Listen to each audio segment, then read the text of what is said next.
Le, souvent, le terme qui va être utilisé, on va entendre un courriel de masse automatisé. Un courriel de masse ne peut pas être automatisé.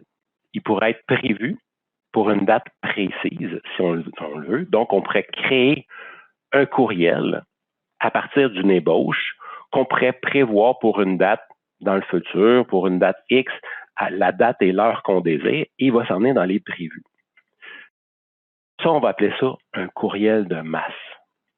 Un courriel automatisé va toujours être envoyé à une seule personne à la fois. Et ce n'est qu'une automatisation qui va pouvoir, donc les automatisations qui sont ici, ce n'est qu'une automatisation qui va pouvoir envoyer un courriel automatisé. On va le voir un peu plus tard aujourd'hui. Donc, ce qu'il faut comprendre, c'est que ça va prendre un déclencheur. On va attendre un certain temps pour un certain contact et on va lui envoyer un courriel spécifiquement à lui, toujours un seul courriel à la fois. Je ne peux pas faire un envoi de courriel, comme je disais, de masse automatisé.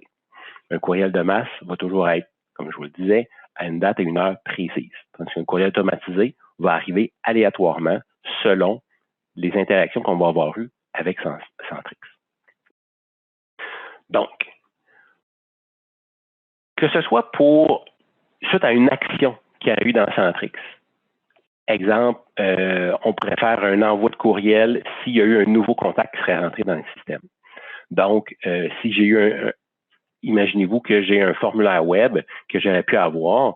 Donc, sur votre site web, vous avez un formulaire qui pourrait ressembler à ça. Et tout simplement, quand la personne va faire soumettre, ce qui va se passer, c'est qu'on va avoir un nouveau contact qui va rentrer dans la liste qu'on va désirer.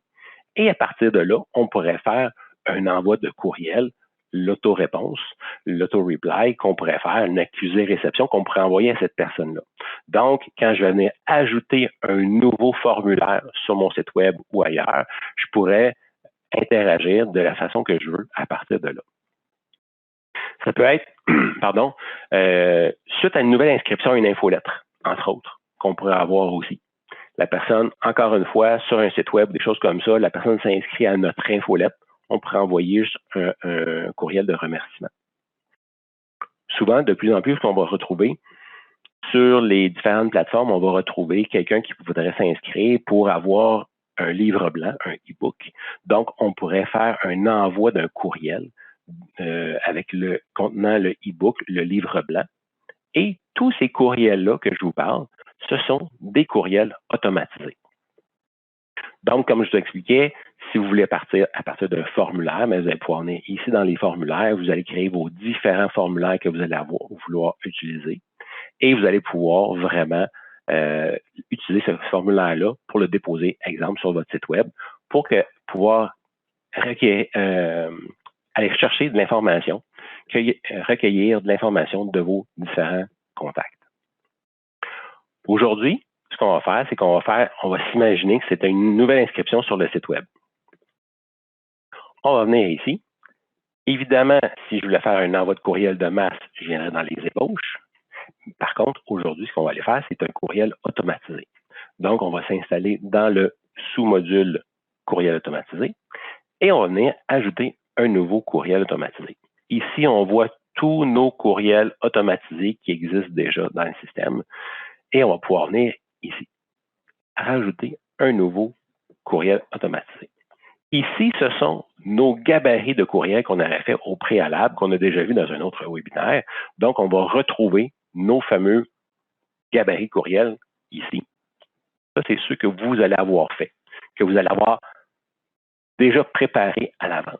Si vous voulez, vous pourriez repartir à partir d'un de nos gabarits, les gabarits de Centrix, qui sont toujours là, et vous en avez eu plusieurs pages. On en a 5 pages, comme vous pouvez voir ici, qui sont libres de droit, que vous allez pouvoir utiliser, juste pour vous inspirer, si vous voulez.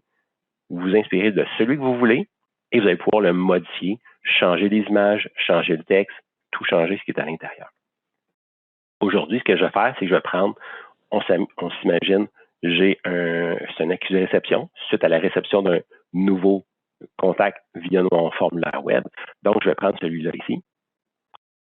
Et je vais donner le nom que je veux directement ici. Donc, le nom de mon nouveau courriel que je vais venir ici.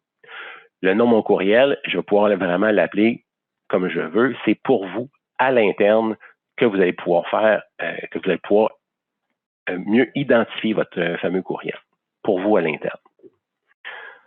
Je vais venir l'appeler comme ça ici. Et là, pensez toujours à venir mettre dans le haut ici l'objet de votre courriel.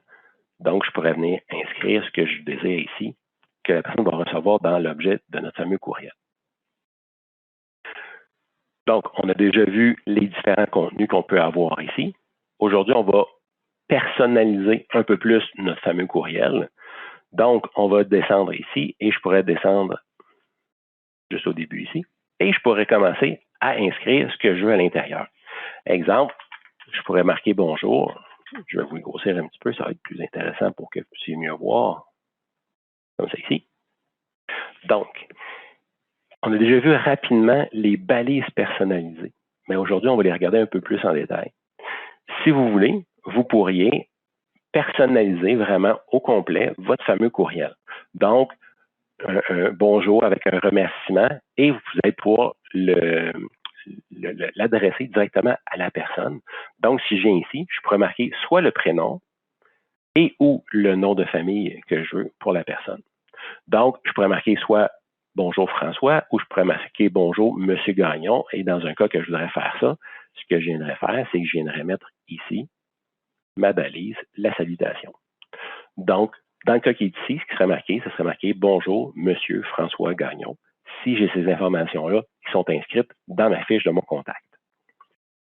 Si l'information n'est pas là, exemple, j'ai juste marqué François Gagnon, mais je n'ai pas marqué le monsieur, ce qui va se passer, ça va marquer bonjour François Gagnon, tout simplement. La balise, si elle est vide, ça va sortir un espace vide, tout simplement, à l'intérieur. Gardez toujours en tête que l'information, quand vous allez venir comme ça ici, il faut que ça soit écrit tout d'un bout. Donc, %%, first name, %%. Si vous faites un espace à l'intérieur, par exemple ici, ben, le système ne va pas le reconnaître. Donc, il va vous inscrire dans votre courriel quand vous allez l'envoyer. Ça va être marqué %%, first name, espace, %%. Donc, gardez ça toujours en tête.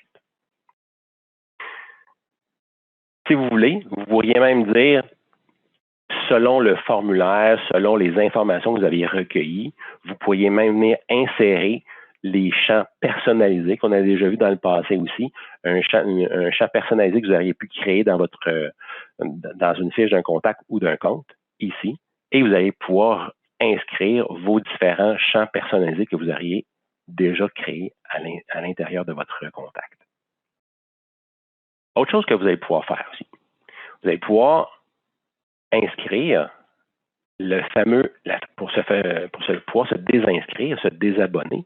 Donc, si on vient inscrire une phrase, la phrase qu'on veut, et on pourrait dire, cliquez ici pour vous désinscrire de notre liste d'envoi, ben, je pourrais venir sélectionner le mot ou le groupe de mots que je veux, que la personne puisse cliquer dessus pour se désabonner, le fameux unsubscribe qu'on appelle.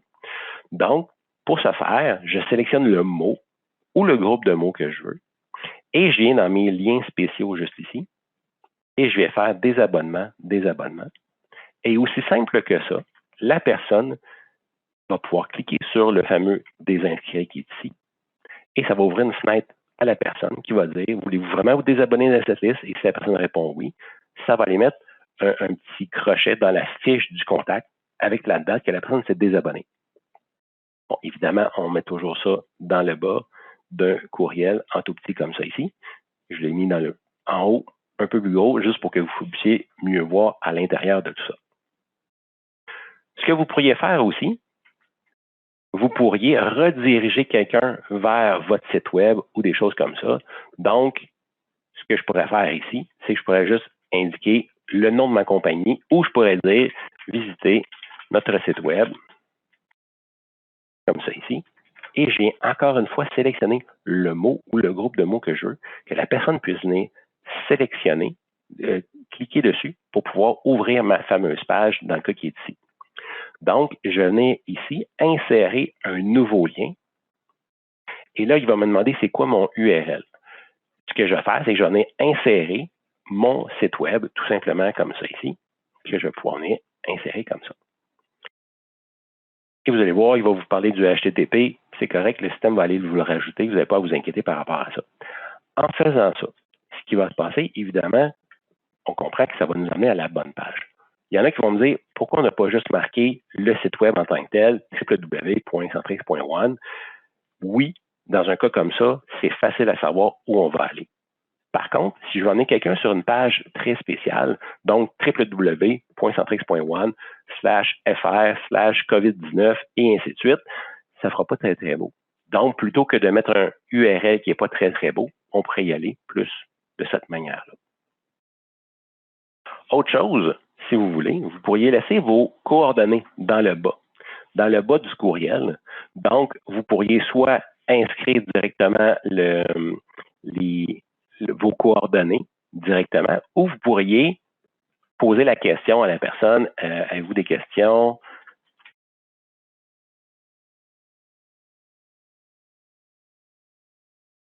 Ici, écrivez-nous. Et là, encore une fois, je vais sélectionner le mot, le groupe de mots que je veux pour que la personne puisse cliquer dessus. Et ce que ça va faire, c'est que je vais ici insérer encore une fois ma petite chaîne. Et cette fois-ci, ce que je vais faire, c'est que je vais faire email. Donc, en faisant ça, ce que je vais faire, c'est que je vais insérer l'adresse courriel à qui on veut envoyer cette fameuse question-là. Donc, on s'imagine que je voudrais l'envoyer, désolé, à info commercial. Excusez, c'est pas celle-là que je voulais mettre. C'est succès à commercial centrix.one, comme ça ici. Et je pourrais déjà inscrire, si je le désire, exemple, questions et commentaires, et je pourrais marquer déjà bonjour pour la personne. Donc, la personne, si elle vient cliquer sur ici, écrivez-nous, ce que ça va faire, c'est que ça va ouvrir le courrieleur de la personne et ça va déjà marquer bonjour et ça va déjà marquer toutes les informations qu'on a rentrées au préalable. Autre chose, je pourrais faire la même chose aussi avec appelez-nous, comme ça ici. Et je vais faire exactement la même chose. Donc, je vais revenir à l'intérieur ici de ma petite chaîne. Et cette fois-ci, je vais faire appeler. Et je vais insérer mon numéro de téléphone ici. Si la personne a la téléphonie IP, qu'est-ce qui va se passer? Bien, évidemment, ça va ouvrir la téléphonie IP. Ou si je le reçois sur mon téléphone intelligent, bien, ça va faire la même chose. Il va ouvrir mon téléphone intelligent, il va appeler directement. Ce que je pourrais faire aussi, je pourrais demander à la personne, je pourrais offrir à la personne de télécharger, je vous parlais tantôt d'un livre blanc ou des choses comme ça, donc télécharger notre document, comme ça ici. Et là, ce que vous allez faire, c'est que vous allez venir sélectionner encore une fois le mot ou le groupe de mots que vous le désirez. Et cette fois-ci, dans ma petite chaîne ici, on va avoir fichier du lien. Et à partir d'ici, ici, on ne peut rien venir déposer. Donc, c'est marqué lecture seule. Je viendrai dans un des deux dossiers. Idéalement, aller dans le dossier du nom de votre compagnie, juste ici comme ça. Et vous allez retrouver les différents documents que vous auriez pu mettre au préalable dans vos documents ici, ou que vous allez pouvoir aller téléverser, aller chercher comme vous le désirez. Donc, je n'ai inséré ici mon livre blanc que je vous parlais. Et automatiquement, si la personne vient cliquer sur Document, dans le cas qui est ici, ça va télécharger le livre blanc que j'ai mis à l'intérieur. Donc, ce que vous allez pouvoir faire aussi, il y en a qui vont beaucoup aimer les liens comme ça. Il y en a qui vont préférer l'avoir avec des boutons, si vous préférez. Donc, si je viens insérer un bouton comme ça ici, que vous allez pouvoir modifier, inscrire ce que vous voulez directement ici, et que vous allez pouvoir changer les couleurs aussi à l'intérieur comme vous le désirez. Qu'est-ce que vous allez pouvoir faire avec le bouton? Bien, vous allez pouvoir faire exactement les mêmes choses qu'on vient de faire ici. Donc, je pourrais dire, je veux ouvrir une page web, je veux envoyer un courriel, et ainsi de suite. Je veux télécharger mon fichier, donc fichier du lien, le document qui est ici. Je pourrais faire la même chose. Donc, je pourrais faire fichier du lien, et quand la personne va cliquer sur le bouton qui est ici, ça pourra aller télécharger le fichier, le fameux fichier que je vous parlais. Donc, maintenant, ce que je vais pouvoir faire, c'est que je vais pouvoir enregistrer. Et ce qui est intéressant ici, nouveauté qu'on a, plus rapidement on va être capable de venir voir sous format de cellulaire, juste ici, on pourrait voir ce que notre courriel pourrait avoir de l'air sur un cellulaire. Ce que vous allez pouvoir faire aussi, vous allez pouvoir venir avoir l'aperçu de votre fameux courriel. Donc, si je m'en viens cliquer ici, donc, il va m'ouvrir une nouvelle page, comme ça ici, et vous allez voir que, tantôt j'avais marqué %, first name, %, name et %, MRS, %. Donc, tous ces termes-là, ils sont disparus. Ça veut dire que j'ai bien fait mes devoirs, j'ai bien fait mes codes, mes balises personnalisées, et c'est pour ça qu'ils sont disparus. Vous allez même pouvoir tester vos différents liens si vous voulez, en cliquant dessus, et ça va ouvrir vos sites web, ça va télécharger vos documents, juste pour vous assurer que vos liens sont corrects à l'intérieur. Donc, ça c'était pour notre aperçu qu'on aurait pu vouloir. Vous allez pouvoir recopier ce fameux courriel-là, si vous voulez, dans une autre langue. Donc, si je m'en viens juste ici, on va aller voir présentement ce que les anglophones recevraient comme courriel. Donc, les anglophones vont recevoir mon courriel de base que j'avais un peu plus tôt aujourd'hui. Donc, comme vous pouvez voir ici, j'ai aucun lien que j'avais mis à l'intérieur. Pour ne pas avoir à le refaire au complet, ce qu'on va faire, c'est qu'on va repartir de la langue d'origine, donc où j'ai créé mon courriel. Dans l'exemple ici, c'est en français. Et je vais faire copier langue juste ici. Et je vais le recopier vers l'anglais. Donc, en faisant ça, le système me fait une copie intégrale de mon courriel, comme vous pouvez voir ici. Il va juste me rester à venir traduire les termes. Mais vous voyez, mes balises sont déjà là. Mes liens sont déjà aux bonnes places. La grosseur de mon texte, mes images sont tous aux bonnes places. Donc, je n'ai qu'à traduire rendu là. Je n'ai pas de me casser la tête. Est-ce que j'ai tout fait comme il faut et des choses comme ça. Là, cette fois-ci, on est dans la partie des courriels automatisés. Je n'ai pas l'étape 2, 3, 4, j'ai juste l'étape numéro 2, qui se trouve à être un peu comme l'étape numéro 4 pour l'envoi du courriel. Donc, je m'en viens ici. Quand on va venir juste ici, on va pouvoir dire, ici, directement, on va s'assurer de qui on veut que le courriel parte. Si je m'en viens juste ici, comme vous devez déjà le savoir, dans une fiche d'un contact, on peut mettre un représentant. Si je désire, je pourrais faire parvenir le courriel du représentant directement ici. Si je viens mettre un petit crochet comme ça ici. Imaginez-vous que c'est Myriam qui serait votre représentante. C'est Myriam qui va, c'est comme si le courriel partirait de Myriam directement. Ou si vous n'avez pas de représentant présentement, dans l'exemple qui est ici, le courriel partirait de moi-même, donc de François Gagnon, avec l'adresse courriel qui est ici. L'adresse de retour, donc quand la personne va faire répondre, je pourrais faire la même chose. Donc, je pourrais mettre un petit crochet ici. Si c'était Myriam, votre représentante, c'est Myriam qui va recevoir le courriel de retour. Non, ça serait moi, s'il n'y a pas de représentant, ou si c'était une autre personne. Donc, je pourrais mettre le nom que je veux ici. Vous pourriez marquer ici, vous pourriez mettre info avec le nom de votre compagnie, vous pourriez mettre no reply ou des choses comme ça. Et ici, vous pourriez marquer le nom de votre compagnie, tout simplement. Donc, très important de toujours bien remplir la section ici de l'expéditeur et du destinataire. Pensez toujours à faire cette partie-là. Une fois votre courriel va tout être comme vous le désirez, bien là, on va passer à la prochaine étape qui va être d'aller faire la création de notre automatisation. Donc, on va venir dans le module des automatisations, juste ici. Et là, on va venir sélectionner la liste dans laquelle on veut travailler. Souvenez-vous que le système, les automatisations fonctionnent toujours par liste. Donc, là, cette fois-ci, c'est un prospect du web. On a reçu une demande via notre formulaire web, donc il va rentrer dans cette liste-là. Si ça avait été une interaction avec un client, j'aurais été dans cette liste-là ici. J'avais eu d'autres choses, vous allez pouvoir les inscrire comme ça ici. Donc, présentement, je suis dans la liste qui s'appelle prospect du web et je n'ai créé ma nouvelle automatisation.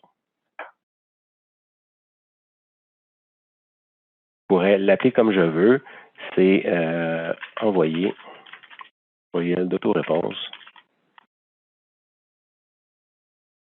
au prospect du web. Vous inscrivez ce que vous voulez ici. Donc, notre automatisation va être fort simple aujourd'hui. Vous allez voir, les automatisations, souvent le monde a peur de créer des automatisations. Ça a l'air compliqué. Ça fait souvent peur, comme je vous dis. Vous allez voir, c'est très, très simple. Surtout, cette automatisation-là est très simple. On va lire ça comme ça ici. On va venir voir notre déclencheur. On pourrait avoir un déclencheur dans l'étape 1 ou dans l'étape 2, mais cette fois-ci, ça va être juste dans l'étape numéro 1. Donc, à chaque fois, je vais avoir un nouveau contact, juste ici. Donc, je viens sélectionner ça. Ici, c'est marqué mon déclencheur, c'est un nouveau contact. Je vais passer à ma prochaine étape. Dans ma prochaine étape, je n'ai rien d'autre à faire. Je veux juste m'assurer que j'ai un nouveau contact. Je passe à ma prochaine étape. C'est ici. Et le système va me demander dans combien de temps je veux faire mon action. Bien, je pourrais dire, comme c'est un accusé-réception, je vais l'envoyer tous les jours et je vais laisser 0 minute ici. Je ne veux pas attendre, je veux que la personne puisse le recevoir le plus rapidement possible. Et je vais passer à la prochaine étape. Avoir voulu, j'aurais pu laisser un autre délai si j'avais voulu. Et ici, tout simplement, qu'est-ce que je vais faire comme action? C'est d'envoyer mon fameux courriel. Donc, je vais venir sélectionner ici, envoyer un courriel, et le système va me demander quel courriel je veux envoyer. Donc, j'ai ma liste de tous mes courriels automatisés qui se retrouvent ici comme ça. Et là, je viens sélectionner celui que je viens de créer et il va me demander à qui je veux l'envoyer. Donc, je pourrais l'envoyer à une tierce personne. Donc, quelqu'un qui utilise Centrix, un utilisateur précis dans Centrix. Je pourrais dire que je veux l'envoyer au représentant 1 ou au représentant 2 du contact. Et dans le cas qui est ici, ce qu'on va vouloir faire, c'est d'envoyer un courriel au contact, tout simplement. Et je viens sauvegarder. Donc, si je reviens à la prochaine étape, on va pouvoir voir mon déclencheur, c'est quand j'ai un nouveau contact. Je ne veux pas attendre, je veux l'activer tous les jours de la semaine. Et qu'est-ce que je vais faire? C'est que je vais envoyer un courriel au contact. Quel courriel? Le remerciement de nouvelle inscription via notre site web. Et là, je vais exécuter l'automatisation. Et à partir de maintenant, cette fameuse automatisation-là va être prête à recevoir des ordres, si on veut, donc de recevoir des nouveaux contacts et d'envoyer le fameux courriel.